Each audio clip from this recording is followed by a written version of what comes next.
This is Adam with Simile. I'm here to talk to you today about our Hyphen ecosystem and specifically our Hyphen Command Center product that we recently launched on our open source repositories.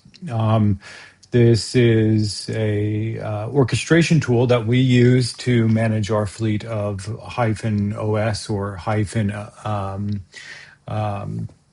Connect products. And so I'm going to walk you through on its usage and a few of the features that are available in the system. We can see here on the index page, we've got just a simple login page. This is designed for administrators to manage your fleet of systems. And so we've kept the login and the visibility pretty tight on this.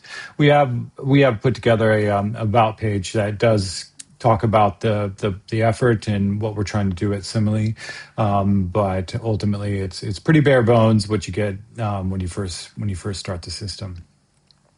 Upon logging in, that's when you'll begin to see overview of your fleet and any devices that you have connected. You can see here I'm running on localhost, so for within this system, I've configured a few devices for this demonstration, and so we can see some of those here.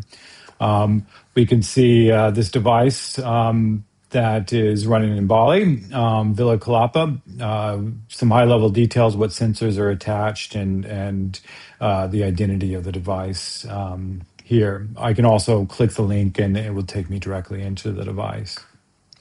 We see this device, my Bumo, that's been shut off. This device is sitting right in front of me.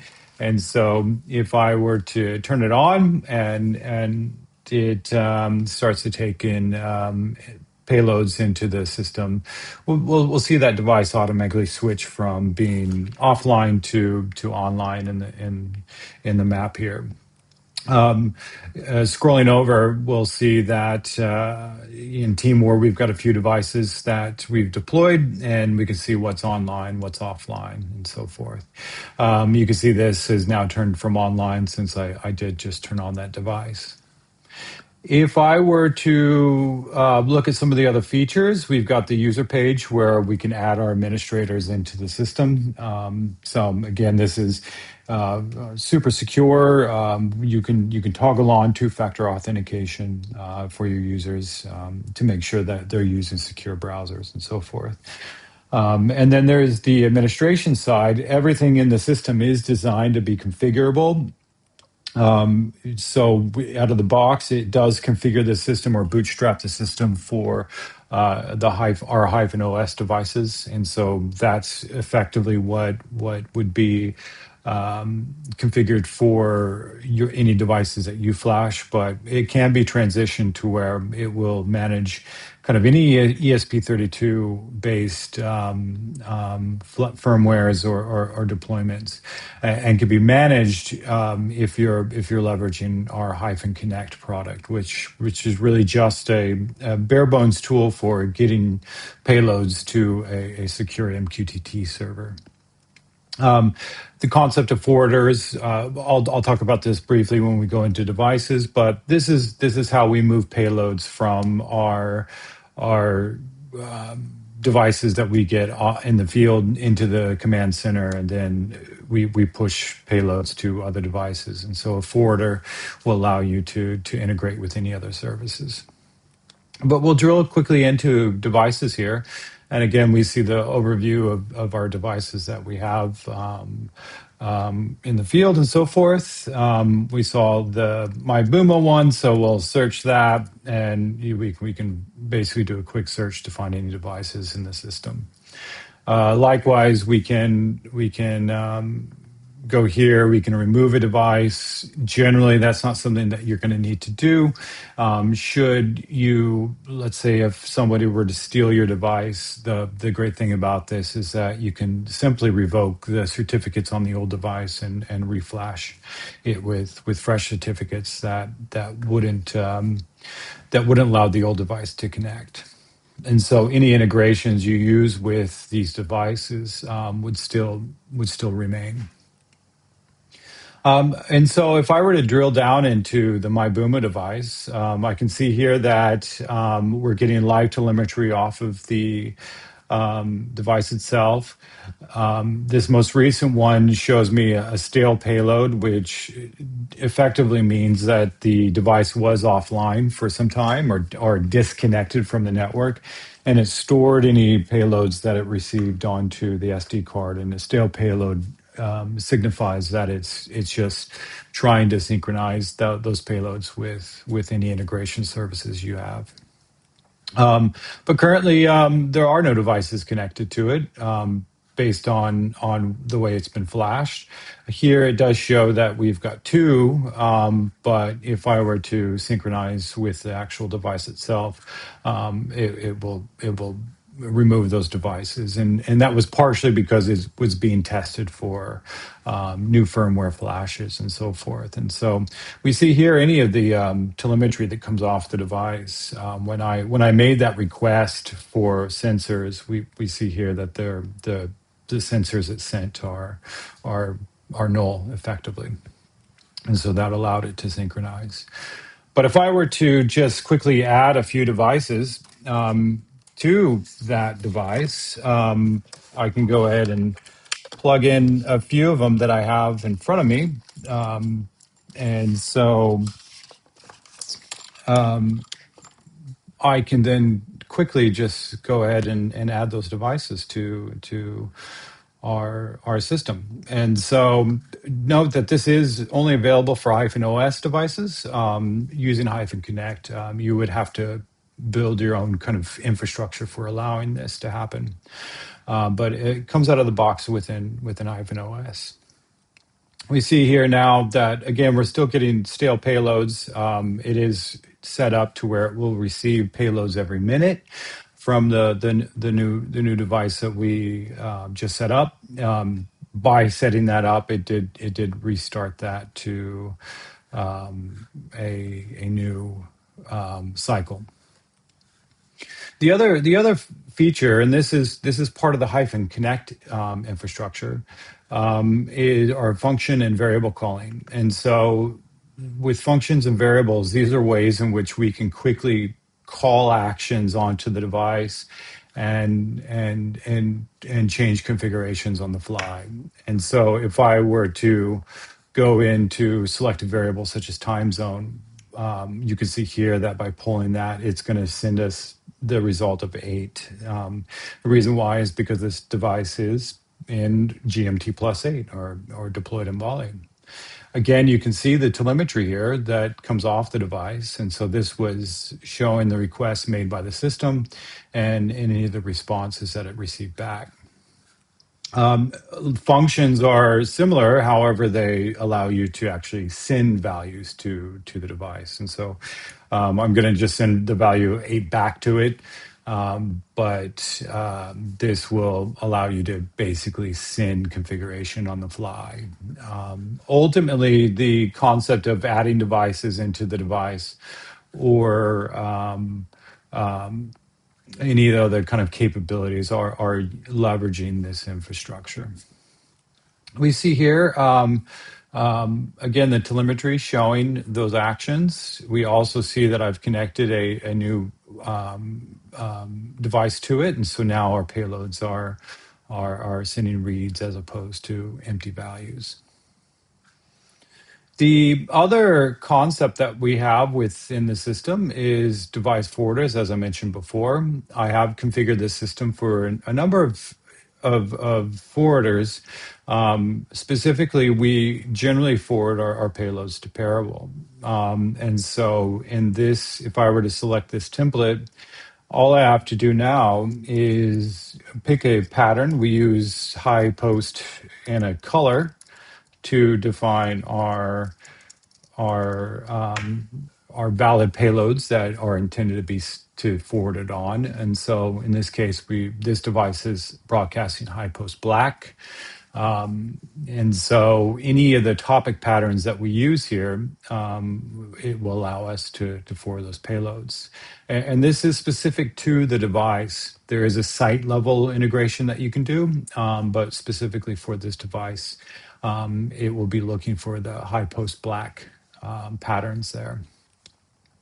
In the configuration, I've told it that it needs to in the authentication headers 2 parameters, and so I can go ahead and store those parameters here if I want to create this device on another system.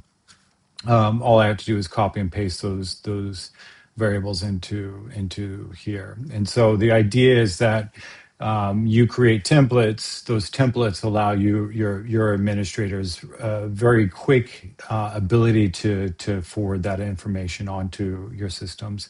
Tries to make it to where it's as abstracted as possible for your end users. If I were to flag this as a secret, the database will encrypt it, and so this value would never be visible after the initial setup. It's through encryption keys that it decrypts it on the back end and allows those payloads to be pushed. So any of your secrets that you put into the system would be protected. After another piece of the system is the device details, and so here we've got it to where you get high level information about the device. Every time we create a new device, it's going to generate certificates for it. Similarly, does use Amazon Web Services for its secure MQTT server, and so the open source repository is leveraging that. However, you can create your own or extend a certain class within that and add your own secure certificate servers and MQTT services to it. But we use AWS, and it's kind of always on and just allows us an easy way to manage permissions within our network. And so if I were to download this and I wanted to take that information and flash it directly to a device, I can do that. However, the system is designed to where if you were to use Hyphen Command Center to flash your device, you can do that. It will hold that information for you. I can change the name. I can change the device profile. The device profile defines how it's flashed. And add any kind of notes I want to it as well. Clicking this portion just copies the identity of the device, and this allows us to quickly integrate this with other services should we need to.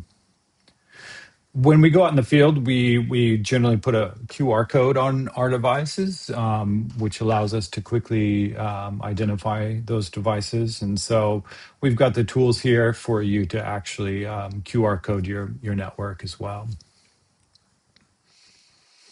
Device vitals are showing their payloads that are sent every 15 minutes. It gives you a high level overview of the device health.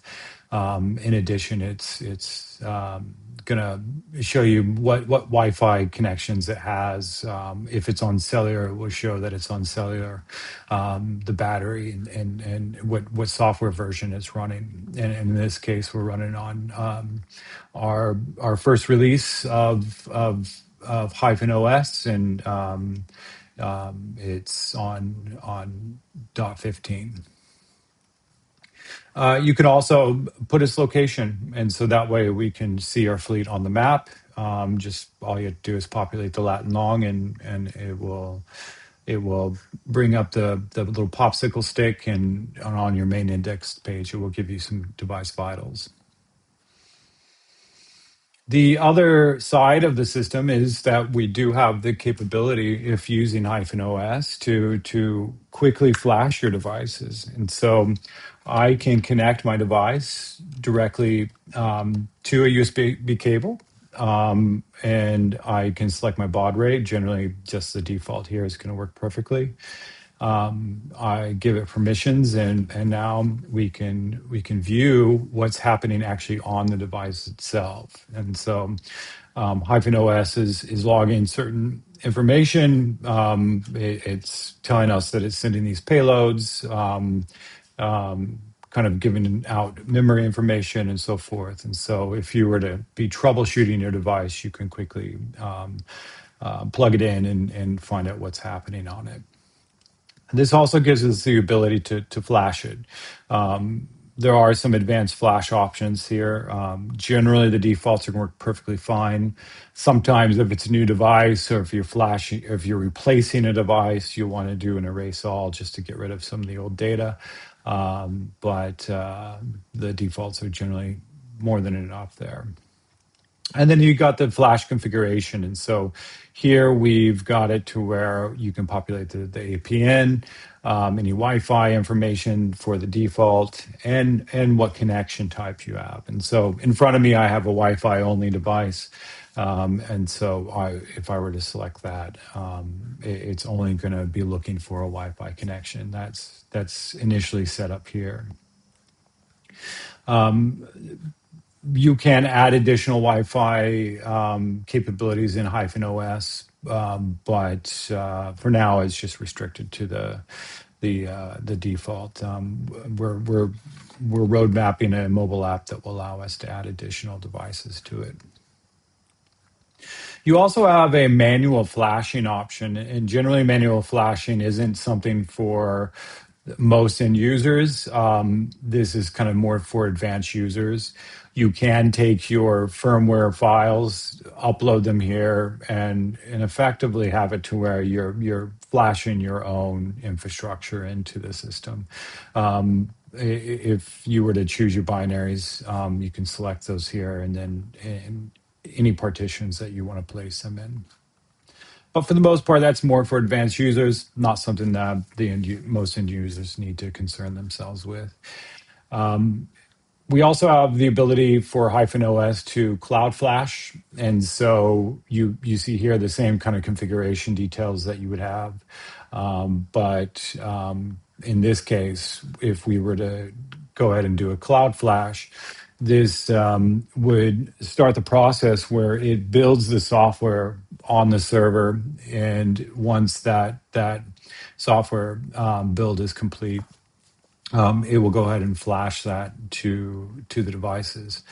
Now, this process does take several minutes, so I won't follow it entirely here. But just know once it's been started on the cloud system, eventually we will signal the device to run an OTA, and it will attempt to pull its configuration. The system is designed to be secure. We don't use any signed firmware in our community version, partially because we're trying to build open ecosystems. We do have roadmapped a enterprise version where we'll be able to do signed bootloaders, but this case they are not signed. However, when requests come in for installing new bootloaders, everything is run through a encrypted certificate or encrypted key based off of the certificates. And so you can't just go in and send a request to a device to update without first knowing what its public-private key pairs are. And so the Hyphen OS knows it, and the device knows what itself is, and this firmware that it's building now is very, very specific to this device. And so as it goes through this process of building, it is building the infrastructure in a way that is only available to this device, and how we identify it. And so right here we see the build complete, the build artifact ID. It's shown here. There's an error.